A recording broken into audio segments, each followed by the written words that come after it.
Good morning. We're back to transferring some corn today, and it rained. We didn't get much, a tenth and a half about last night.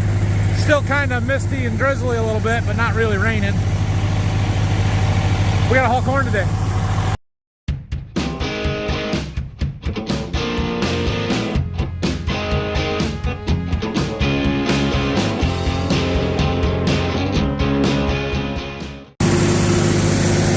So Phil did transfer a bunch of corn last night into this bin while I was out with the disc. I think he said he put 6 loads in there. This one would be the 7th one. We're at about a ring and a half is all. Somewhere right in there is about where the bin level is. So I'm sure we can get this whole truckload in and then maybe 1, 2 more. I don't know. I don't know exactly. I don't know if we're gonna mess with that right now or maybe later this afternoon or tonight or I don't know. But I want to keep hauling, get some stuff hauled into the elevator today. Well, we've got crappy weather for shelling and time to do so. All right, we got our truck empty. Phil greased the 5th wheel plate up on that truck and he's getting loaded up now. Dad's gonna help us load and keep the overhead full for us today, and Phil and I are gonna haul corn.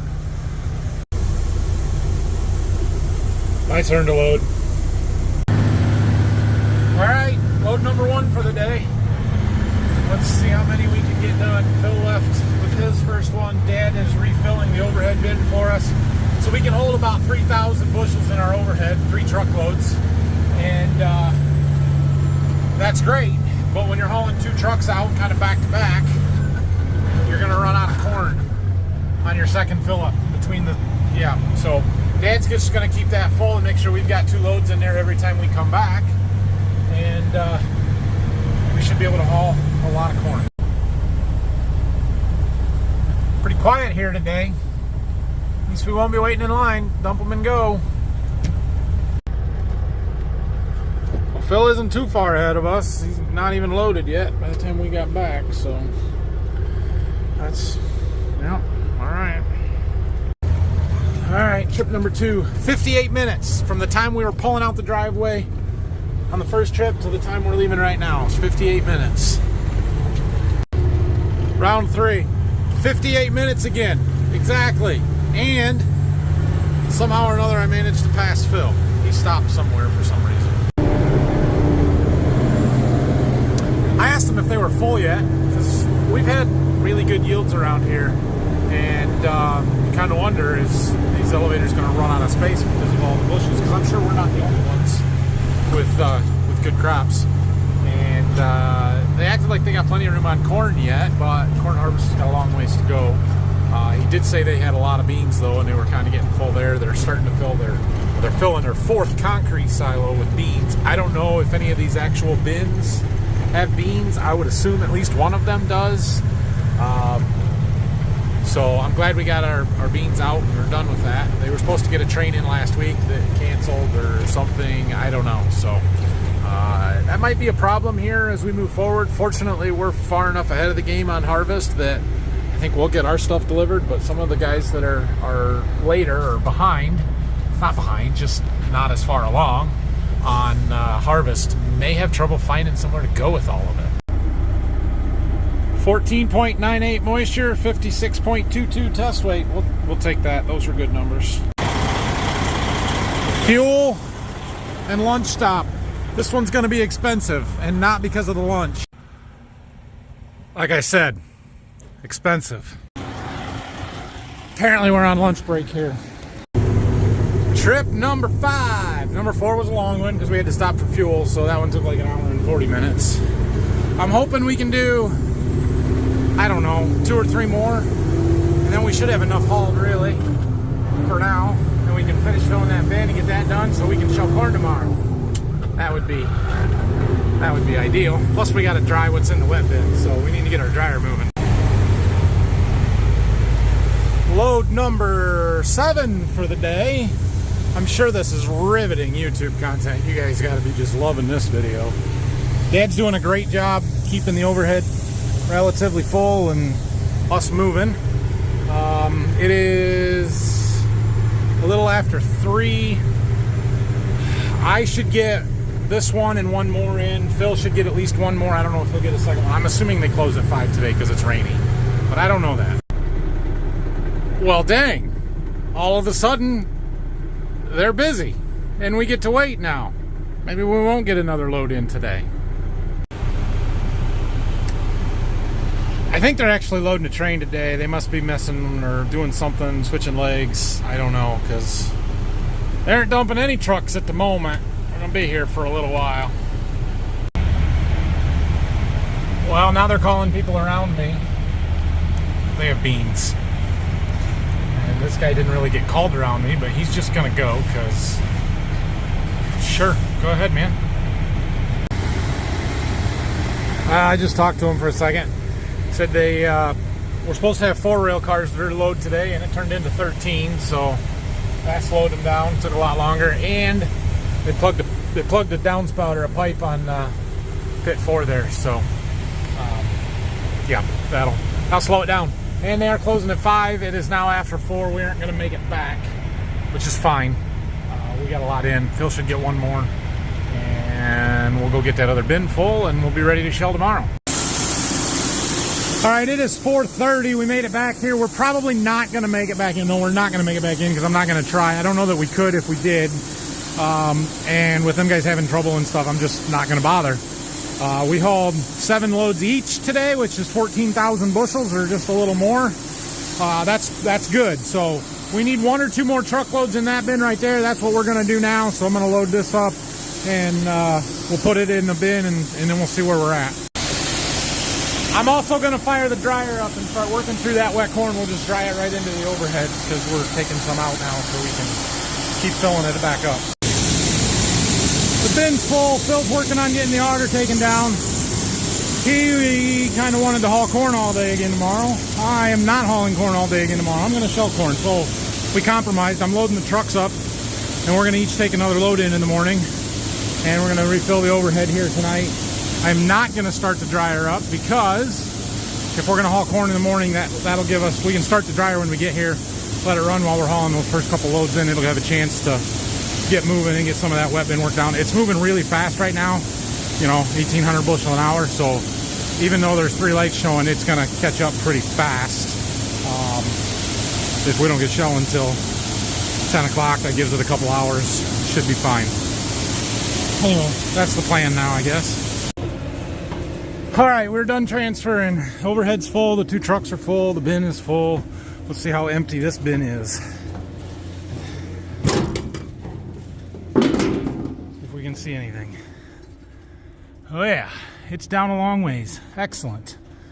1, 2, 3, 4, 5 rings, a little over, going down in the middle. So if this is a 10-ring bin that holds 45,000 bushels, and we are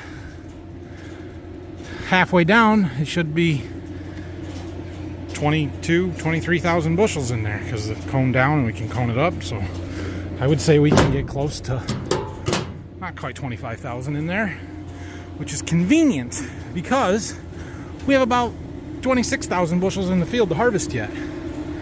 That's good. Now we do still have wet corn in here, but we've got somewhere between 3 and 5 rings that we can put in that bin yet, which means we can fit everything. We can fit 26,000 bushels in our bins. We may not be able to dry it all. It may be in our wet bin, but that's okay. All right, well, we're done moving corn and everything, and this video is not very long yet. So we're gonna do a little yield map analysis, data analysis stuff, and we'll tack on more boring stuff into this video because I'm sure you all will appreciate it. All right, I've been trying to get my screen recorder to work. It does not. For some reason, it won't play the videos. I don't know why, so now you gotta watch it through my cell phone. I'm sorry for the crappy quality. Anyway, here's where we're gonna start. So this is a field of what was soybeans, and this is where we had that source soybeans trial. You'll remember we did, oh gosh, it's been a while ago now, but this is the yield map. Notice the scale. Those are really big numbers for soybean yields. This spot here is where we had some replant. That was the last little tiny bit that we finished up with harvest there. This is that same field. Notice the center. This is the block that got the source sprayed on it.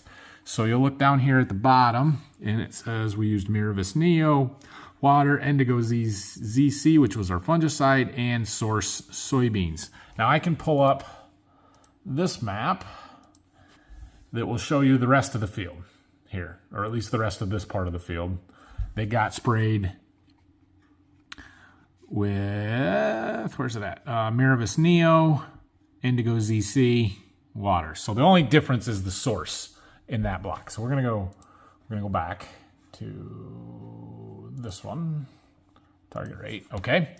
Now at the bottom here, I'm gonna hit this data analysis button, and it will show us the whole field. The whole field. Well, the whole field isn't real helpful, because you'll know, remember, there was some spots on the front side of this up here that didn't get sprayed, some different strips, different stuff there. So, but basically where we have a target rate of 15 gallons is where it got sprayed. Target rate not available is where it did not get sprayed. So if you look at the whole field, there was 12 acres that did, 40 that did not, 79 to 75.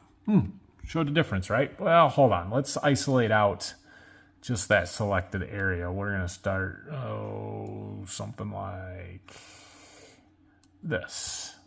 Okay, so now that shows here. Maybe we could go a little farther even, either way. But now we can see just the selected zone. We've got 12 acres and 5.5 acres. And there it was 79.43 to, call it 78. So that's a bushel and a half. We can be a little more generous with the yield, but I'm trying to cut out, you know, the end rows and the stuff that is going to drag the yield down. So, yeah, right there, they were basically dead even. So it kind of depends on how you isolate them out. I did this the other day, and I came up with what I was pretty happy with, and it was a bushel and a half to 2 bushel difference. Maybe not quite the 2.5 that we had seen from the seed of the combine, which, yeah, that's fine. So let me pick another field here, this one. So this one is a cornfield that we did last week. And we're gonna do the compare again. Layer is the tank mix that was sprayed on June 13th, okay? This is one of my Ag Explore products. We put it on this strip right here. And then again, we are going to select out a portion of this field. We're just going to go kind of like this. Okay. So we're not getting all of it, but we're getting kind of the heart of the field. So that's where it's at on the yield map. Now we hit our data analysis tab. I don't know what this is going to say, so you're learning with me here. Maybe you're learning with me, if it will load. Pause. Unpause. There you go. All right, so selected zone sprayed was 17.5 acres. Not sprayed was 18.9. And the yield there, 242 versus 241.5. Didn't do much, did it? Now we've got some end rows in there. Let's slide this back to here. Eliminate this little pocket of end rows. Maybe it'll show a little bit better. Nope, same. Did not make a difference whatsoever. That's what that tells me. That product did not pay at all. That was a trial product that I didn't pay for, so it doesn't bother me that it didn't pay. Let's see, where else do we have some side-by-sides? I remember 1-2, okay? This 1-2. So we need to pull up our soybean harvest map. This one, you can actually see the difference. Notice how this side's green, this side's more orange, okay? Go to compare, and we are going to pull the map from the fungicide. Now this was fungicide and the source soybeans. We actually have 2 variables, but here's what got sprayed, and there's the yield map. This one was a pretty clear difference. We'll go ahead and select out a portion of the field, something like that, and we'll see what this one comes up with. 77 in the sprayed zone, 72 in the not sprayed. That is a significant difference. Now, I would attribute most of that to the fungicide, where we sprayed the fungicide versus what we didn't. But like I said, we actually had a couple of variables in there, because the area that did not get sprayed with anything. Didn't get sprayed with fungicide. But what did get sprayed got insecticide, fungicide, and the source soybeans, which may have contributed something there. I think there's something to that product, but needs some more testing. All right, let me find another one. All right, here we've got another cornfield. It was pretty obvious to me this side of the field was better than this side. Now, could be the ground conditions a little bit, but I'm like, there's got to be something else going on here. So I started looking, and I pulled up the fungicide application map. Sure enough, we applied half the field and not the other half. Okay, let me let it load.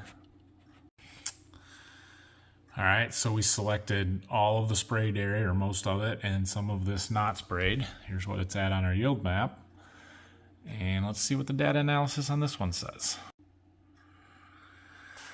So again, we eliminate the ends. I probably should draw that down just a little bit. Get that variability out of there. The other side's not too bad. But selected zone, sprayed 12.6 acres, not sprayed 8.2. 236 versus 219. So that's 17 bushel an acre advantage to spraying the fungicide on corn. That's good. We will take that. Let me try and pull one more. All right, so this one here, we're back in a bean field. This is my primary fungicide pass that was done the end of July, and we left a strip right here. And so I'm not even taking into account the whole field. We got another strip over here we could look at, but just looking at this one right here and a little bit on both sides of it, where we sprayed went 84, where we didn't went 78. So that would show a 6 bushel advantage, which is fairly consistent with one of the other ones that we looked at here. So yeah, it's interesting data to me. There's a lot of stuff here. There's a lot more of these that I need to go through to try and draw some conclusions. But this is what our yield maps give us, and this is why our yield data needs to be fairly accurate. And I want the combine to be as accurate as possible, but why I need grain cart data to be able to back it up, because I can correct for some of that. Now, theoretically, if the combine is off, the whole field is off by the same amount, theoretically. Whether that's true or not, I don't know. But anyway, yeah, good information, right? Obviously, I'm doing this stuff to test new products to see if it's something that I want to pursue and continue to use in more and more acres in the future. We usually start with small strips, doing 20, 30, 50 acres of something, and then expand from there and do more and more of it. Things like the V5 fungicide on corn over the last 2 years has shown me that it's paid big time, so we do a lot of that.